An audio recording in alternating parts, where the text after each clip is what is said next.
Hello, and thank you for joining us. I'm Chris Lindsley, and I'll be your host for today's discussion.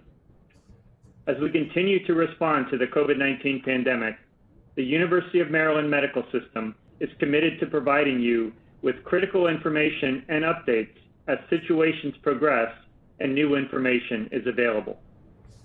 In the meantime, you can always visit umms.org/COVID to stay up to date with the latest news.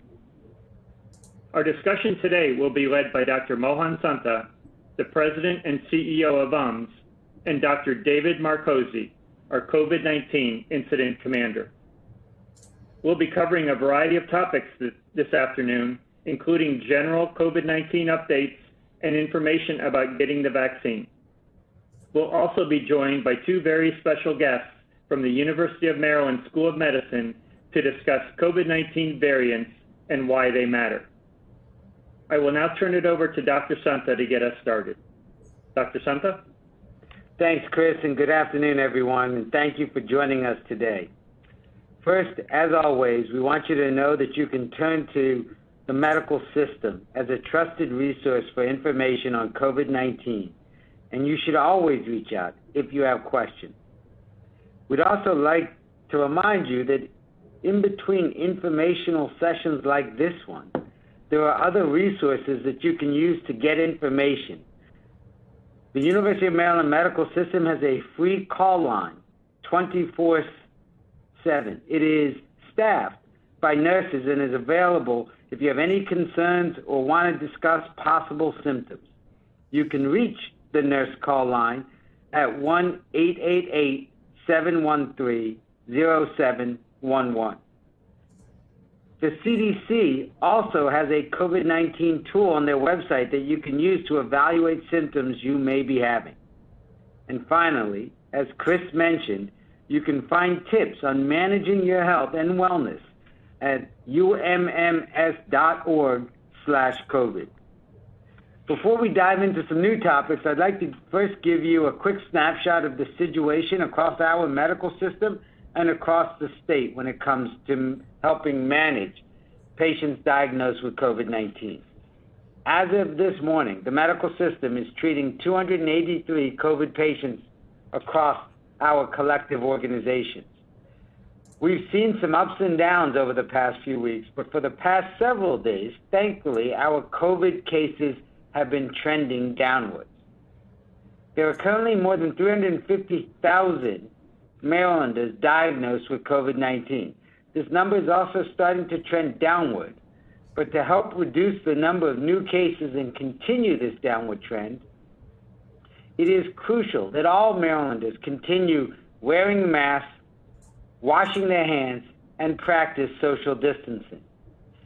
The decrease in cases show that the statewide measures to reduce the COVID-19 virus work, even if they may be unpopular at times. I'm sure that we are all very proud of our collective community as all Marylanders are trying to do their part to help reduce infections.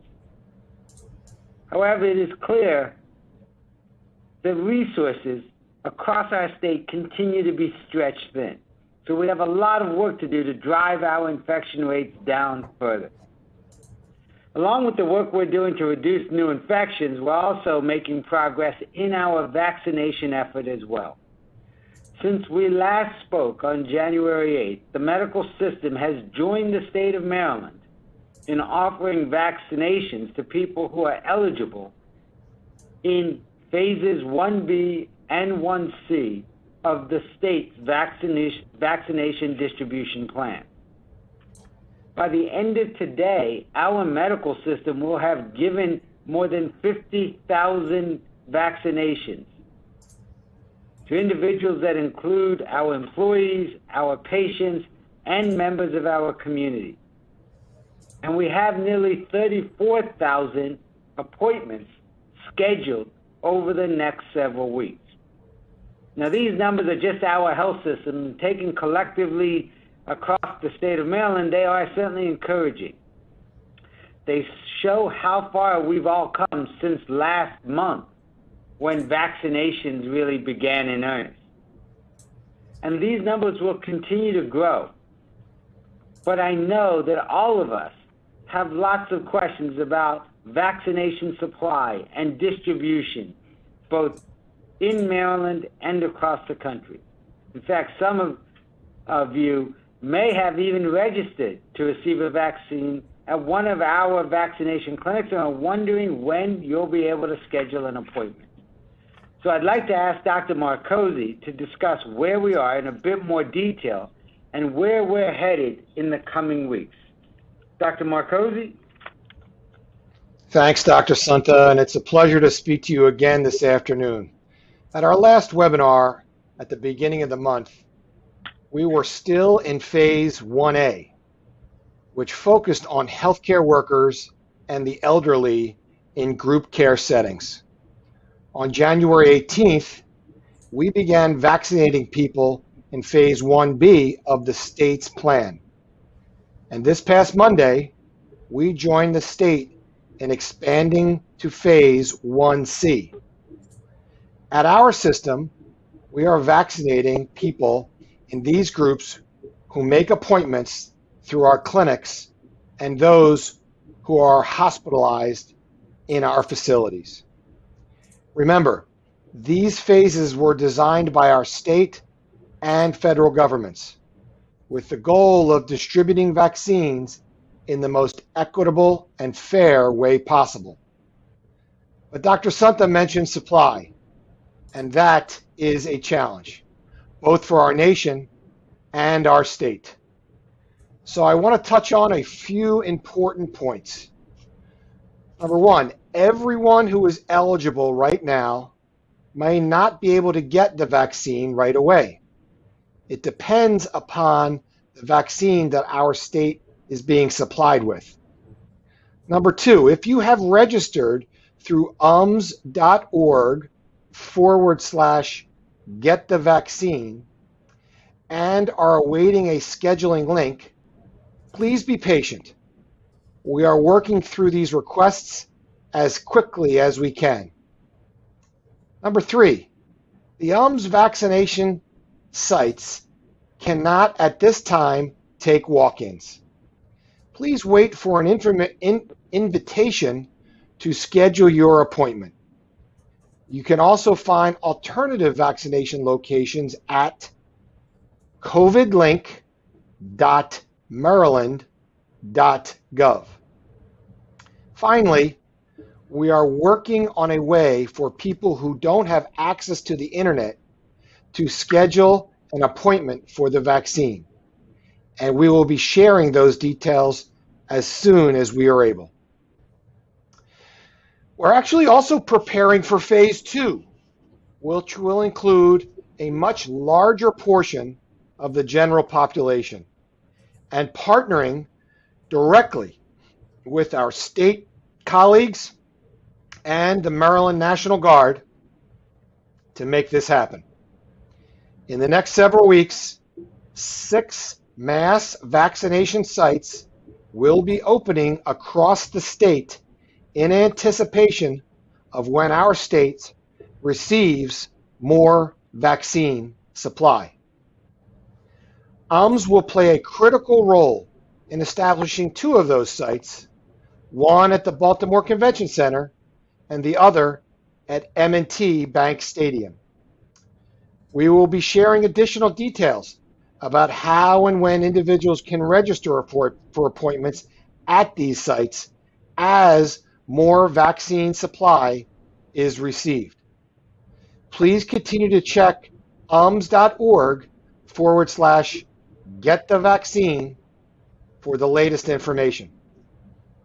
Finally, I would just like to circle back and remind everyone to please continue to practice good public health measures, which includes wearing masks over your nose and mouth and staying physically distant, even if you've gotten the vaccine. I know this may not make sense to some of you, but it is critical to understand how these tools, these vaccines, work together to beat the virus. While the vaccine can keep you from getting sick with COVID-19, we're currently studying how it might prevent you from spreading it to others. And right now, we are concerned that you, even after being vaccinated, may still be able to spread this virus. Remember, there is no one way to beat COVID-19. It takes multiple strategies. It's kind of like a slice of Swiss cheese. One single slice, you can see through it, which has holes, you can see through it. But stacked together, it forms a block, which you cannot see through. That's just like those multiple strategies stacked together so that that virus can't be transmitted. I know it's been a long journey, and we are all anxious for the pandemic to end. But if we let our guard down now, we run into the risk of moving backwards instead of moving forwards towards a safer future. Dr. Santa, I'll turn it back to you. Thanks, Marco. It is crucial to stay vigilant, even with the vaccines providing us more hope for the future. As more people become eligible to get the vaccine, I thought it would be a good time to review some of the common questions we've received about getting vaccinated. We've already covered some of the basics in previous webinars, but I'll quickly remind you about a few things. First, we know that the vaccines are safe and that the development and approval process was not rushed from a scientific perspective. Administrative steps were shortened or completed side by side in some cases, but it's critical to understand that no safety steps were skipped. These vaccines have undergone the same in-depth review process as other vaccines before them. Additionally, while some mild side effects may occur, this is true of any vaccine, and it actually demonstrates that your immune system is responding as it should. The vast majority of side effects associated with COVID-19 vaccine are minor, such as pain at the site of the injection, or sometimes mild symptoms like fever or headache or chills that go away within 24 to 48 hours. With that being said, I'm going to invite Marco back to help me walk through some of the other common questions we've received from our employees and our community members about the vaccines. Dr. Marcosi, you want to start with the first question? Yeah, sure, will do, sir. You know, we've begun hearing a lot of questions about who qualifies as high risk, particularly in the 16 to 64 age group in phase 2. When the term high risk is used, it means people who are more likely to have overlapping health conditions that could further complicate a COVID-19 infection. That means people with cancer, diabetes, or sickle cell disease, or other illnesses that may affect the body's ability to fight off these viruses. I should also note the state announced this week that these patients who are hospitalized or not hospitalized will now qualify under phase 1C.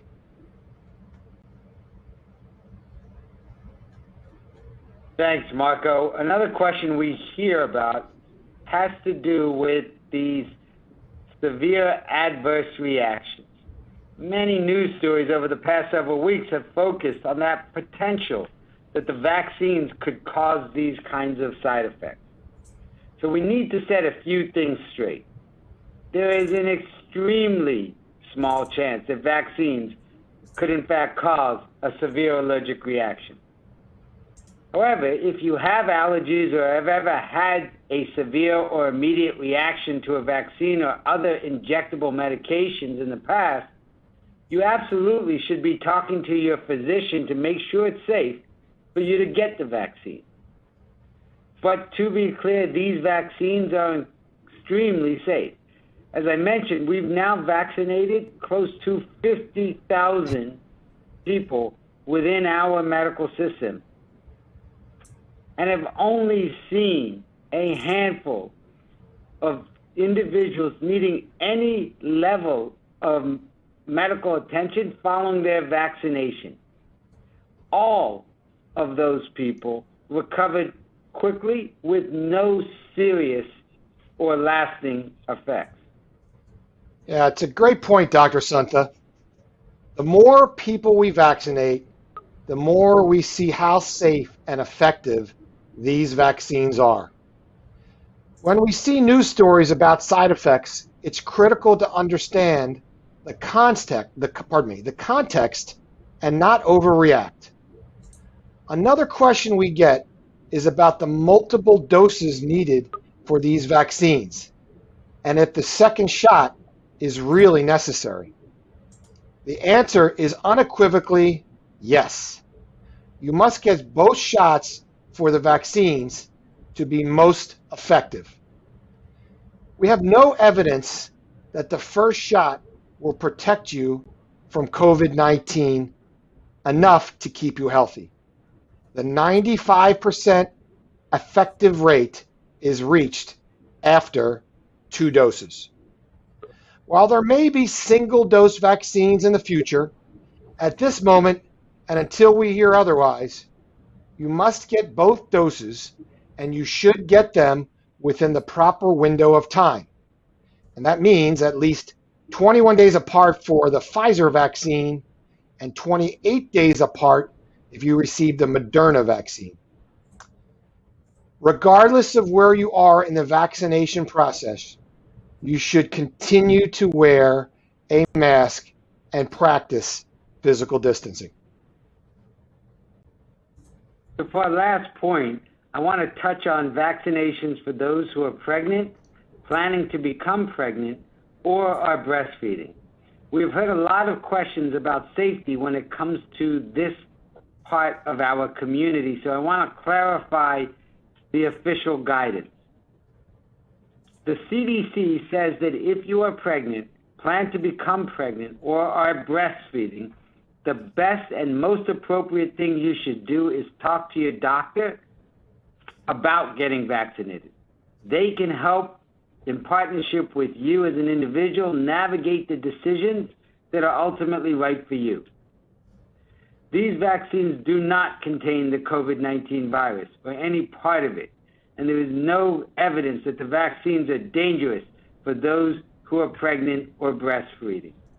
However, these groups were not included in the trials that helped lead to the EUA, or the Emergency Use Authorization from the FDA for the current Pfizer and Moderna studies. While we hope to have specific data for this population in the near future, it needs to be recognized we don't have this at this time. That's why we are urging everyone with these types of questions, based on their own circumstance, their own health, their own concerns about safety, to discuss their options with their healthcare professionals. Deciding to get the COVID-19 vaccine is an important decision for you and your family. Our aim is not to rush your decision, but instead it is to keep you informed with the facts so that when it comes your turn, you'll be ready to make the decision that's right for you and hopefully decide to get vaccinated. One of the most important messages that has helped carry our communities through this pandemic is that we are all stronger together. All of us have played an important role in protecting ourselves and each other, to include our families and our neighbors. Getting the COVID-19 vaccine is an important step in how we demonstrate that we are stronger together and that we must all work together to end this pandemic. The sooner we are vaccinated as communities and as society, the sooner we can all attempt to return to our normal lives. Right now, as the nation and our state deals with some of the constraints that Dr. Marcosi spoke of around vaccine access, the best thing that we can do is to prepare for vaccination by understanding the facts and looking at all the information available. It is also important to be patient, because what we as a state have gone about doing is starting to set up the infrastructure required beyond hospital vaccination centers in preparation for when vaccine becomes more available. So please stay on top of this latest news. You can do so by signing up for text message alerts from the state regarding vaccination updates. Addition, you can visit Maryland's COVID Link website for the latest news and information. And of course, there are always resources available to you at umms.org/COVID. And now I'd like to welcome two guests from the University of Maryland School of Medicine. Dr. Wilbur Chen, an infectious disease physician scientist and an expert in clinical vaccinology, and Dr. Matt Friedman, an associate professor of microbiology and immunology. And these are two thought leaders that have not just shaped our medical system and our universities' response to COVID, but they have literally helped shape both the state and nation's perspective on how to best address the challenges associated with COVID.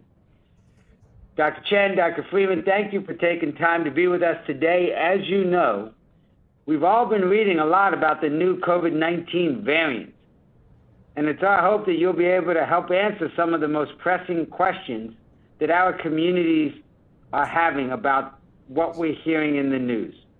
So let's start with some basics. I'm going to ask you both to explain exactly what we're talking about when we refer to COVID-19 variants. Dr. Freeman, I'll ask you to go first. Sure. So first, every time a virus replicates in cells, it's constantly changing. So, and this is not unique to SARS coronavirus 2. It's true of really all viruses. And so when viruses replicate their RNA or DNA, whatever kind of virus they are, inside of a host cell, variants can be produced. The important thing is that most of those variants have no effect on disease at all.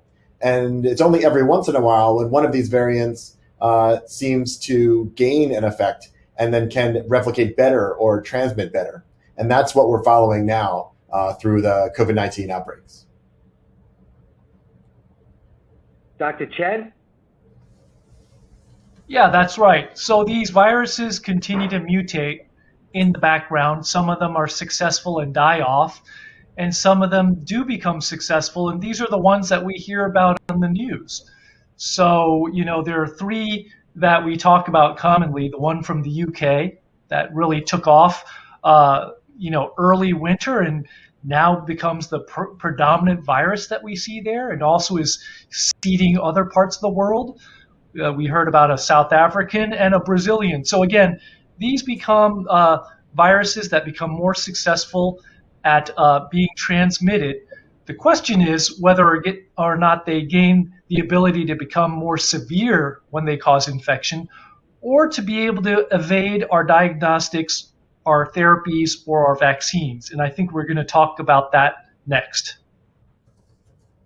Thanks, Dr. Chen. So, Dr. Freeman, can I ask you to speak a bit more about that? We've heard in the news that some of these variants are actually more transmissible than the original strain of COVID-19. And there's sometimes some concern or confusion about whether they are also potentially more deadly. Could you speak to that? Sure. So what we're finding, and this is most of the data that are coming out of the UK in their initial variant that was identified last in the winter, is that this variant was found to start spreading through the population at higher rates, and basically this new variant became the dominant strain that was found in people that were positive for COVID-19. So that is what we know of on the transmission side. We don't exactly know if it is really more transmissible or if there's another dynamic going on. But we certainly see that it is the dominant strain in many of these places. So the UK variant is dominant there. In South America or South Africa, we see a dominant variant there that has emerged. as well as in Brazil. And so it's these new variants, as they replicate better, or potentially replicate better in people or transmit better, they become the only thing that we're seeing in the population.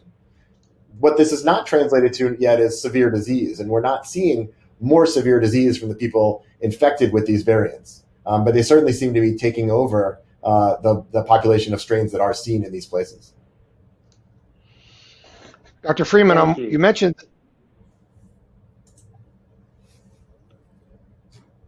Go ahead, Marco. Sorry. Oh, I'm sorry, Dr. Santa. Dr. Freeman, you mentioned the mutations in Brazil and the Brazil variant and how it may affect the ability to be recognized by antibodies. Does this mean that we have the vaccines we currently have will be administered and will not be effective? So I'll let Dr. Chen take this one if you'd like. Yeah, sure. I would love to do that. So happy Friday, Marylanders. So these variant viruses, like the Brazil variant, they have to be recognized by the antibodies that we make in our body. Our body make a lot of other things in response to the vaccinations. These are like the T cells and the B cells that also help to fight off the virus. So that's another thing. But I also want to just back up and say the vaccines that we're deploying right now, these mRNA vaccines, are so highly efficacious, that 95%, that what we're really talking about is that these variant viruses may decline in their efficacy a little bit, but not to zero. So it's not like all of a sudden these vaccines don't work. We actually have this huge, what we call cushion effect, which means that the immune response that we get with vaccination is so highly effective that it will even protect against a lot of these variant viruses. But we want to be vigilant and continue to watch these viruses to see if they mutate even more, because that really means that we need to kind of continue to watch these to shift whether or not we have to change our vaccine strategies. Thanks, Dr. Chen. And, I'm going to just ask you a follow-up to that one, if it's all right. I've heard some of the researchers mention that the mRNA technology used in the Pfizer and Moderna vaccines actually really lends itself to some of the things you spoke to. Can you explain a little bit more about that mRNA technology? Yeah, that's right. That's exactly right. As we sequence these viruses and find out these different mutations, these mRNA-based vaccines, basically, when we have those sequences known, we can very flexibly and quickly change the vaccines, such that maybe even the booster doses that we're going to be giving in the future, if we need to, we can use it to address these variant viruses. So again, it's a very flexible technology, and it allows us to make sure that we guarantee protection with these vaccinations. So Dr. Chen, while we're on the topic of vaccines, many of us saw this morning that the news reported the Johnson & Johnson vaccine. The J&J actually presented their results and described that their vaccine is 66% effective in protecting against the virus. And this number is obviously lower than the 94 and 95% that we've seen and heard about with the Pfizer and Moderna vaccines. So should we still feel optimistic about the Johnson & Johnson vaccine? Because I know that there was a lot of hope that that would be another step towards increasing the vaccine supply for our nation and, in fact, the world. That's absolutely right. I am extremely optimistic about this vaccine. It's a single-dose vaccine that can be stored at the normal refrigeration temperature of other vaccines. So that means it's going to be logistically easy to deploy. It's very feasible. And I'm thinking not just about the US, but the rest of the world, especially those low and middle income countries where you might have populations that are very distant because they're rural populations, or other things that make it logistically difficult to deploy a 2-dose vaccine or to store a vaccine at ultra cold temperatures.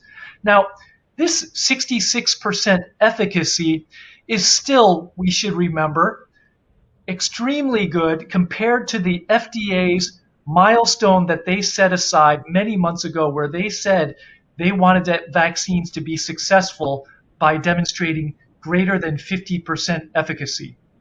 So 50% efficacy and greater was what we were actually originally shooting for. We kind of got lulled into this sense of only accepting 95% perhaps. And that's just preposterous.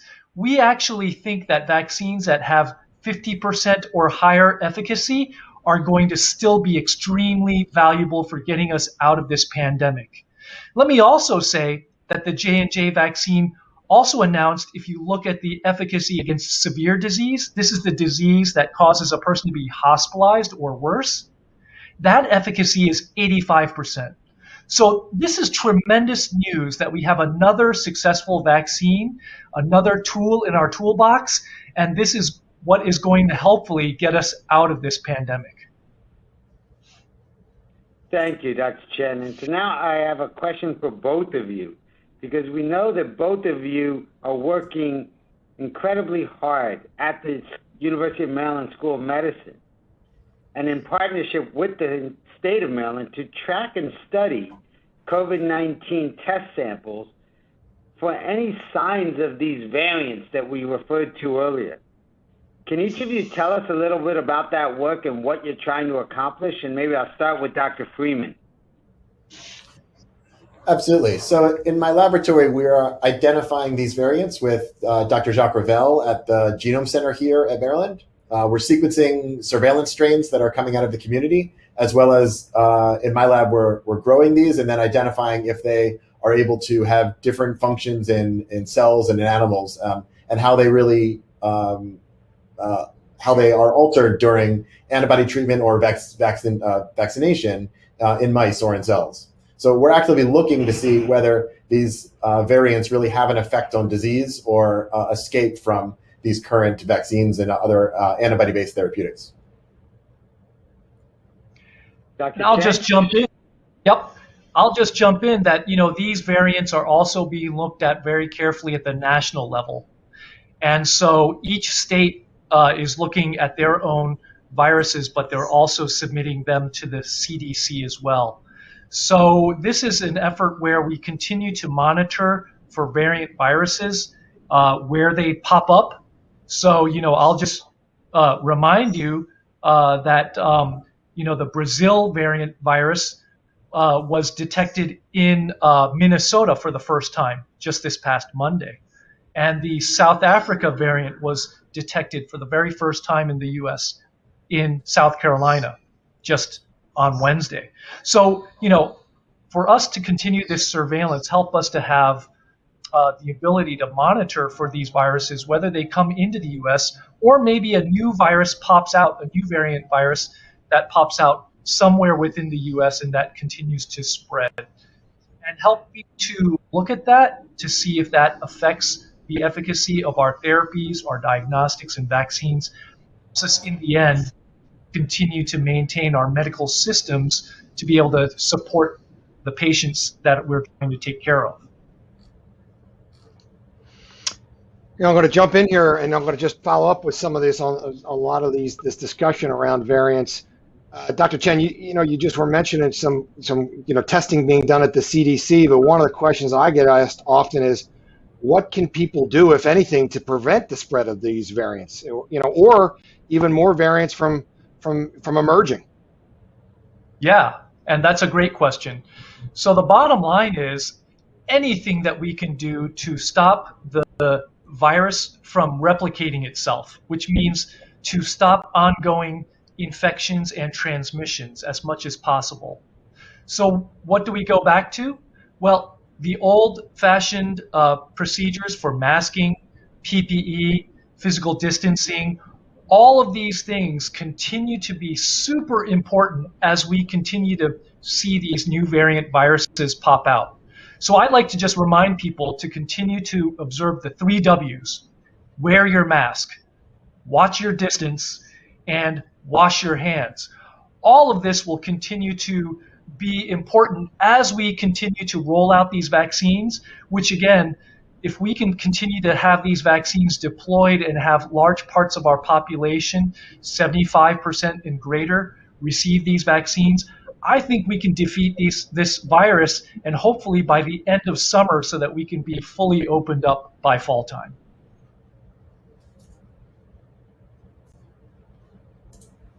Well, on behalf of both the medical system, the School of Medicine, and most importantly, our collective communities, to Drs. Chen and Freeman, thank you for your constant energy and effort to help us shape our COVID-19 response.